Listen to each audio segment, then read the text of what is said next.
ওই আজ আর কোথাও যাবি না? হ্যাঁ, অন্যদিন তো প্রচুর যাস, আজকে আর যাবি না? হ্যাঁ যাবি না? হাত খাচ্ছিস? হ্যাঁ, গরম যখন বেশিরভাগ লাগবে তখন কিন্তু গাইস ক্যানেল রয়েছে, ক্যানেল থেকে ওরা জলটা খেয়ে নেবে। আর না হলে গাইস কি হয়, সব কয়টা জিভ বার করে করে হাঁপাবে। আর এগুলো কিন্তু গাইস এখন খাচ্ছে, প্রায় খাওয়া শেষও হয়ে গেছে। গাইস দেখো, একে ধরেছি, এই এতটা বেঁধে গাইস, আমি যে কাছে আসবো না সেই কিন্তু আমাকে আমার আঙুল খাবে, না হলে আমার পা চাটবে, সব কিছু করবে। এতটা পরিমাণে ঘৃণা একবারে, কি বলবো একে। এও কিন্তু গাইস প্রচুর হাঁপাচ্ছে, দেখো আমি হাতে ধরে রেখেছি, আমার হাতে সব কিছু কাঁপছে, এত পরিমাণ রোদ। থামা এ না সাদা।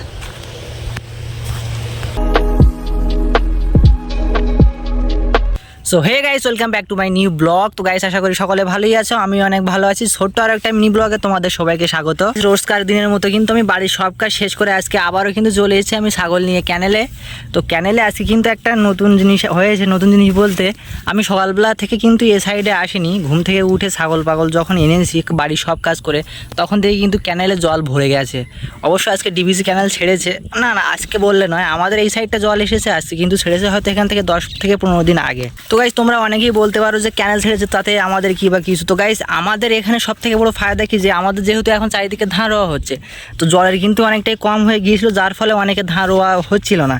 তো এখন সেটা ফাইনালি হবে, আর অনেকে কিন্তু কাজও লেগে গেছে, এখন সবাই ধান রোপণ করছে। আর গাইস আমার এই সাইডগুলো তোমরা দেখো, সবই কিন্তু এখন ধান রোয়া হয়ে গেছে প্রায়। আর এই সাইডে টুকটাক অল্প একটু বাকি আছে, আর এখানে কিন্তু একটা দাদু কিন্তু লাগাচ্ছে সব ধানগুলো। আর এই কিন্তু দেখো কত সুন্দর জল দিয়েছে, আর জল এখন কিন্তু বেশি একটা প্রেশার নেই, কারণ জল সবকটা জমিতে আগে আমাদের এখান থেকে ভরবে, তারপরে আস্তে আস্তে কিন্তু সামনের দিকে যাবে। আর গাইস জল আসাতে আমার কেন এত আনন্দ হচ্ছে সেটাও আরেকটা বড় কথা। তো কারণটা হচ্ছে আমরা গাইস এখানে মাছ কিন্তু অতটা বেশ সহজলভ্য নয়, বেশিরভাগ আমাদের কিন্তু মাছ কিনে খেতে হয়। তো সেক্ষেত্রে ক্যানেল আসাতে আমাদের কিন্তু অনেকটা লাভই হয়েছে, কারণ এরপর থেকে আর মাছের আর সেই অভাবটা থাকবে না। গাইস যদি সম্ভব হয় তাহলে আমি তোমাদেরকে আমার ভিডিওর মাধ্যমে আমি দেখাবো যে আমার দাদু কিন্তু গাইস এই মাছগুলোকে ধরবে, আর কতটা সুন্দর মানে পদ্ধতি রয়েছে বিভিন্ন পদ্ধতিতে। আর বিভিন্ন জায়গাতে মাছ করলে আপনার সবগুলোতেই গাইস প্রচুর প্রচুর করে মাছ পড়ে, আর প্রতিদিন সকালে অনেক অনেক মাছ ধরা হয়। এখন যেহেতু আমার ঠাকুমা বাড়িতে নেই, ওই জন্য হচ্ছে না, হয়তো 2-1 দিনের মধ্যে আমার ঠাকুমা বাড়িতে চলে আসবে, তখন কিন্তু গাইস প্রচুর প্রচুর আমাদেরকে মাছ ধরা হবে এবং খাওয়াও হবে। আর গাইস আমরা যেহেতু বাঙালি, আমাদের জানো কতটা মাছ ভাত কতটা আমাদের প্রিয়। তো সেই থেকে মাছ ভাত দেখলে আমাদের সত্যি বলতে মাথা কাজ করে না। তো সেক্ষেত্রে দেখতে গেলে এখন অনেকটাই ভালোই লাগছে, আর ক্যানেলটা আসাতে এখন কিন্তু গাইস অনেকে ধান রোয়াও কিন্তু করতে পারবে। আর গাইস তোমাদেরকে একটা জিনিস, সব থেকে ভালো জিনিস বলি, আমার এই যে ছাগলগুলো, এই যে বাচ্চাগুলো কিন্তু বেশি লাফাতো, কারণ চারিদিকে কোনো জল ছিল না, সব দিকে শুকনো ছিল, এরও জমিতে কিন্তু ঢুকে যেত। কিন্তু এখন চারিদিকে জল হওয়ার কারণে কিন্তু দেখো কতটা শান্তভাবে ভদ্রসভ্যভাবে এক জায়গাতে খাচ্ছে, একটা জায়গা থেকে কিন্তু নড়েনি। আর হ্যাঁ, কিছুটা ছাগল কিন্তু ওই দিকে সামনের দিকে গিয়েছে অবশ্য, তো সেগুলোকে এখন আমি আবার এক জায়গায় করে নেবো। আর আজকে গাইস এতটা পরিমাণে গরম পড়েছে, রোজকার দিনের মতো কিন্তু এখন প্রচুর গরম পড়ছে। তো আজকেও প্রায় এরকম 43 থেকে 44 ডিগ্রি তাপমাত্রা। আর দাদু আজকে হয়তো কাজে যায়নি, কারণ আমাদের জমিতে এখন ধান রোয়া শুরু হয়ে গেছে, তো সেখানে গেছে দাদু ধান রুতে। আর গাইস তোমাদেরকে আরও একটা টুইস্ট বলি, সব থেকে বড়ো কথা হচ্ছে যখন আমাদের এখানে কিন্তু গাইস এতটা কনসিস্টেন্সি, আমি কী বলবো, যখনই আমাদের এই ক্যানেলটাতে কিন্তু জল দেয় তখনই জানি না কীভাবে কী করে মেঘ করে আর প্রচুর জল হয় সেই সময়। অন্যদিন কিন্তু আগে হ্যাঁ ভালোই জল হয়েছে, কিন্তু মাঝে কয়েকটা দিন জল বন্ধ হওয়ার কারণে আর এতটা পরিমাণে গরম দিয়েছে, মানে গুমটে গরম পড়েছে, তেমন একটা রোদ নয়, তবে প্রচুর গরম। তো এখন ক্যানেলে জল দিয়েছে গাইস, দেখবে আবার 2-1 দিনের মধ্যে ঠিক আমি ব্লগের মাধ্যমেই বলবো আবার কিন্তু জল চলে আসবে, দেখবে। আজ আর কোথাও যাবি না? হ্যাঁ, অন্যদিন তো প্রচুর যাস, আজকে আর যাবি না? হ্যাঁ যাবি না? হাত খাচ্ছিস? হ্যাঁ, আর যাবি না আজকে কোথাও? ওই আজকে যাবি না কোথাও? তোর গায়ে যোগ লেগেছে নাকি? না গাইস আজকে আমি বিশেষ আমার কিন্তু কষ্ট হচ্ছে না, কারণ আমার কিন্তু আজকে অন্যদিনের মতো কোনো দৌড়াদৌড়ি করা লাগছে না, ওরা কিন্তু এক জায়গাটাতেই খাচ্ছে।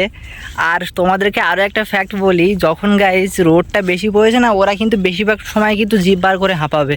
তো সেক্ষেত্রে আমাকে আবার ওদের কিন্তু আলাদা করে জল দিতে হতো। কিন্তু এখন যেহেতু গাইস দেখতে পাচ্ছ ক্যানেলে কিন্তু আমার এখন কিন্তু প্রায় এই যে চর সমান করে করে জল, তো এই জলটা কিন্তু ওরা খাবে। আর অবশ্যই এই জলটা কিন্তু গাইস পরিষ্কার, কারণ আমাদের ডিবিসি ক্যানেল কিন্তু মূলত সেই ফারাক্কা হয়ে কিন্তু আসে এই জলটা। আর গাইস চীনার যোগটা কিন্তু যথেষ্ট ছিল, কিন্তু যা গরম পড়েছে তাতে করে কিন্তু আর ওদের আর কিন্তু পাত্তাই নেই। আমার এই জায়গায় ছাগলগুলো খাচ্ছে না, এদের পায়ে কিন্তু প্রচুর প্রচুর চীনা যোগ লাগবে। আর শেষে কী হবে, যখন ওরা যখন রক্ত খেয়ে যখন শরীরটা পুরো পরিপূর্ণ হয়ে যাবে, তখন আস্তে কিন্তু ওরা ছেড়ে দেবে। কিন্তু তখন আমার যে ছাগলগুলোর যেসব জায়গাতে লেগেছিলো প্রচুর, কিন্তু সেই সব জায়গা দিয়ে ব্লিডিং হবে, আর সেক্ষেত্রে কিন্তু সেখান দিয়ে আস্তে আস্তে ইনফেকশন হয়ে যাওয়ার সম্ভাবনাগুলো থাকে।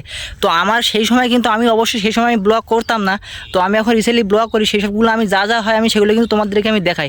আর বেশিরভাগ কিন্তু গাইস আমার ব্লগটা প্রায় ছাগলকে নিয়ে হয় না এমনটা নয়, আমি আরও বিভিন্ন কাজ করি, কিন্তু সেগুলোর সময় এমনও পজিশন চলে আসে যখন আমি ব্লগটা আমি করতে পারি না। কিন্তু যখন বর্ষা হতো আমার কিন্তু আলাদা একটা কাজ ছিল, আলাদা কাজ বলতে ছাগল চড়াতাম, সাথে সাথে আমাদেরকে প্রত্যেকটা ছাগলকে আমাকে চেক করতে হতো যে আদৌ তার গায়ে জোঁক লেগেছে কি না, কারণ তখন জোঁক লাগলে আমাদের আস্তে আস্তে আবার কিন্তু আমাদেরকে ছাড়িয়ে দিতে হতো হাত দিয়ে, বা কখনো কোনো কিছুর সহযোগিতা নিয়ে আমাদেরকে ছাড়িয়ে দিতে হতো। কারণ কী হয় ওই সময় না আস্তে আস্তে ওই জায়গাটা ইনফেকশন হয়ে যায়, আর ওরা এত পরিমাণে রক্ত খায়, আর ছাগল তো বুঝতে পারবে না, তবে ওরা ডাকবে আস্তে আস্তে, যখন জ্বালা করবে তখন কিন্তু ওরা ডাকবে। তো গাইস অত্যাধিক গরমের কারণে হ্যাঁ হয়তো কষ্টটা হচ্ছে, তবে আরও একটা দিক থেকে কিন্তু কষ্টটা কমে গেছে, কারণ এই যে জোঁকটা, কারণ অত্যাধিক গরমে কিন্তু আর এদের লার্ভাটা আর বাড়ছে না, ওরা কিন্তু ওখানে কিন্তু মারা যাচ্ছে। আর লবণ দিলে তো ওদের আর তো কোনো কথা নেই। আমাদের কিছুদিন আগে কিন্তু গাইস ক্যানেলে যেহেতু সব ঘাস মারা দিয়েছে, সাথে সাথে লবণে কিন্তু দিয়ে গেছে, কারণ এত পরিমাণে এই বছরটা জোঁক হয়েছিল, গরমে যেহেতু চাষ হয়েছিল সেহেতু সব জায়গাটা কিন্তু গাইস সব স্যাঁতস্যাঁতে ছিল, ওই জন্য কিন্তু প্রচুর জোঁকটাও হয়েছিল। তো এখন আপাতত সেই স্যাঁতস্যাঁতে ভাবটা নেই, এখন রোদ গরমের কারণে এখন বেশ শুষ্কটা ভাবটা রয়েছে, আর এখন জোঁকটাও কিন্তু গাইস অনেকটা কমে গেছে, চীনার জোঁকটা। গাইস কিছুটা কিন্তু ওই আমার সামনেই গিয়েছে ছাগলগুলো, অবশ্যই এখন ওরা কোথাও নামবে না, ওই জন্য আমার অতটা বিশেষ কষ্ট নেই, আস্তে আস্তে খেতে খেতে যাক। আর যেহেতু এখন গাইস প্রায় 9:40 কি 45 বাজছে, ওই 11টা নাগাদ করে ওদেরকে আবার ভরে দেবো, ওই জন্য ওরা বেশি দূর এমনি যাবে না, রোদরে কিন্তু গাইস আবার ফিরেও আসবে। গরম যখন বেশিরভাগ লাগবে তখন কিন্তু গাইস ক্যানেল রয়েছে, ক্যানেল থেকে ওরা জলটা খেয়ে নেবে, আর না হলে গাইস কী হয় সব কয়টা জিভ বার করে করে হাঁপাবে, তো সেক্ষেত্রে দেখতেও অনেকটা মায়া লাগে যে না এতটা গরম লাগছে কী হবে। আর আমি গাইস প্রত্যেকটা ব্লগেই তো তোমাদেরকে বলি যে আমাদেরকে অনেকটা সাবধানতার সাথে যেতে হয়, কারণ জানো তো রাসেল ভাইবার মামার সাথে যদি দেখা হয়ে যায় আর একবার যদি আদর করে দেয় তাহলে তো আমাদের হাত না হলে পা কেটে বাদ দিতে হবে, কারণ ও আদরের একটুখানি ভয়ঙ্কর রূপটাই রয়েছে বেশিরভাগ। গাইস তবুও এগুলোকে একটুখানি সামনের দিকে নিয়ে যাচ্ছি, কারণ বিশ্বাস নেই কেন বলছি, কারণ এই সাইডে কিছু কিছু জমিতে আলগুলো কিন্তু এখনও গাইস বেশ উঁচু রয়েছে জল থেকে, তো সেই ক্ষেত্রে কিন্তু ওরা ওই আলগুলোতে ঢুকে যেতে পারে, আর আলের সাইডগুলো যেহেতু ধান রোয়া রয়েছে সেগুলো খেয়ে নিলে আবার মালিক আমাদেরকে বকাবকি করবে, তো এদেরকে আলকা একটু সামনের দিকে নিয়ে যাচ্ছি। আর যেগুলো আছে সামনে ওগুলো একটু সামনে বড় বড় যেসব আলগুলো আছে ওসবগুলো দিয়ে নামার সম্ভাবনা থাকে, তো সেগুলোকেও আমি আলাদা করে নিয়ে নেবো ভাবছি।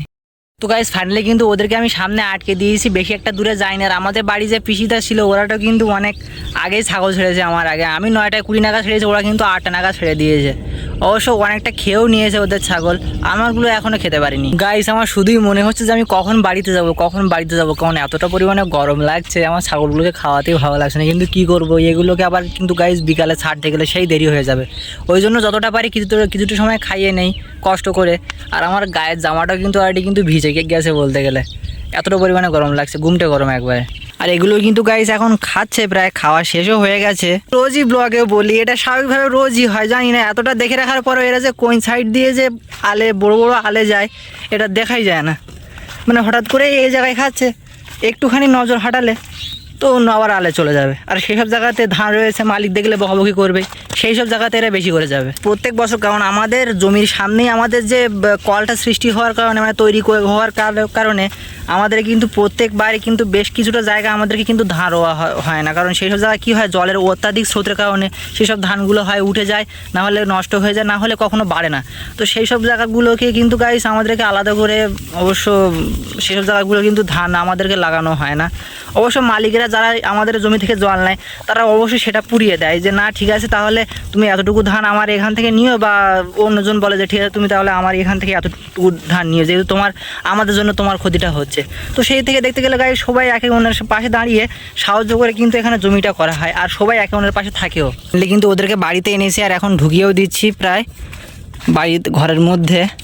আর বাবারে বসে এসে দেখো গাইস বসে পড়েছে, হাওয়াচ্ছে কতগুলো, এত পরিমাণ রোদ ছেড়েছে গাইস কি বলবো, আগে তবুও গরমটা ছিল এখন রোদ গরম দুটোই হয়েছে গাইস, ছেড়ে দিয়েছি আর দেখো কতটা এগিয়ে যাচ্ছে আস্তে আস্তে, সব দিক থেকে বেদগিরি করলে হয় না। এদিকে এদিকে চল, এদিকে গাইস দেখো একে ধরেছি, এই এতটা বেদ গাইস, আমি যে কাছে আসবো না সেই কিন্তু আমাকে আমার আঙুল খাবে, না হলে আমার পা চাটবে, সব কিছু করবে, এতটা পরিমাণে ঘৃণা একবারে কি বলবো একে। ইয়েও কিন্তু গাইস প্রচুর হাঁপাচ্ছে, দেখো আমি হাতে ধরে রেখেছি, আমার হাতে সব কিছু কাঁপছে, এত পরিমাণ রোদ। ও আচ্ছা, মানে কয়টা করে লাগাচ্ছে এখন জমিতে ওই জোন? বাপরে 8-7খানা করে জোন লাগছে, থামো এ না সাদা। তো গাইস একটা ঠাকুমার বাড়ি থেকে কিন্তু যাওয়ার সময় ছাতাটা নিয়ে গিয়েছিলাম, কারণ আমার দাদু যেহেতু আজকে ধার উঠে গেছে, তো কিন্তু ছাতাটা নিয়ে গেছে। এখন আমার এই রোদে আমি কি করব, তাই আমি পাশের বাড়ি থেকে এক ঠাকুমাদের বাড়ি থেকে কিন্তু ছাতাটা নিয়ে গিয়েছিলাম। তো সেটাও কিন্তু এখন তাকে দিয়ে এখন বাড়ির দিকে আমি চলে যাচ্ছি। আর এখন গাইস গিয়ে ভাবছি কিছুটা সময় রেস্ট করবো, তারপর বাকি কাজগুলো করবো। গাইস সত্যি বলতে ঠাকুমা বাড়িতে না থাকার কারণে কিন্তু আমার এখন বেশ অসুবিধা হয়ে যাচ্ছে। এই যে এত রোদের মধ্যে কষ্ট করে এখন আবার বাড়ি গিয়ে রান্না বান্না করতে হবে, মানে একটুখানি বাড়িতে গিয়ে স্নান দান করে খাওয়া দাওয়া করে একটুখানি রেস্ট নেবো, সেটাও নাই। কারণ ঠাকুমার এখন গাইস শরীরটা এখন আগের থেকে অনেকটা ভালো, তবে এখন আসে ভাইদের বাড়িতে, খুব তাড়াতাড়ি হয়তো আবার বাড়িতে আসবে। তো সেই কটা দিন আমাকে কিন্তু গাইস প্রচুর কষ্ট করে ট্যাকেল করতে হচ্ছে। আর যেহেতু এখন ধারও শুরু হয়ে গেছে, ওই জন্য দাদুর জন্য এখন সময় মতো কিন্তু গাইস রান্নাটাও করে দিতে হয়। তো বাড়িতে গিয়ে কিছুটা সময় রেস্ট করার পর আপাতত বাকি রান্না বান্নাগুলো করবো। তো গাইজ আমি এখন বাড়িতে যাই, বাড়িতে গিয়ে বাকি কাজ বাজগুলো করি। তত সময় তোমরা সুরক্ষিত থেকো, সুস্থ থেকো, আর অবশ্যই দেখা হচ্ছে তোমাদের সাথে নেক্সট ব্লগে। আর হ্যাঁ, আমার চ্যানেলটাকে সাবস্ক্রাইব করতে কিন্তু ভুলো না। টাটা।